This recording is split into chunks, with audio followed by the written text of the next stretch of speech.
نشارك في هذا الفيديو مجموعة المنتخب اليمني للشباب في بطولة كأس آسيا للشباب القادمة في الصين 2025 بعد سحب القرعة، وهل هي صعبة كما تقول وسائل الإعلام اليمنية؟ لكن قبل البدء نرجو من الجميع أن يدعمنا بالضغط على زر الإعجاب بالفيديو والاشتراك في القناة وتفعيل جرس التنبيهات ليصلوا كل جديد عن أخبار المنتخب اليمني. السلام عليكم ورحمة الله وبركاته متابعين قناتي الأعزاء.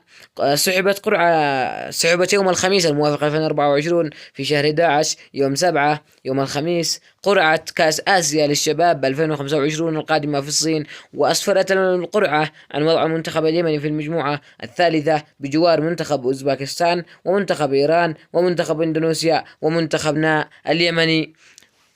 ووضعت المنتخب اليمني هذه المجموعة بجوار أوزباكستان وإيران التي تشكل خطورة وصعوبة جدا، بينما منتخب إندونيسيا الذي خضنا معه التصفيات، أي أن القرعة وضعتنا بجوار المنتخب الذي خضنا معه التصفيات. وقد تعادل المنتخب اليمني في آخر مواجهة معه ضد منتخب إندونيسيا على أرضهم وبين جماهيرهم. فقد كتب الإعلام أن المنتخب اليمني لن يستطيع المرور من هذه المجموعة وأنها مجموعة صعبة. فإذا كنت تتوقع أن المنتخب اليمني يستأهل أو أن المنتخب اليمني لن يستطيع التأهل فاكتب لنا وشاركنا في التعليقات.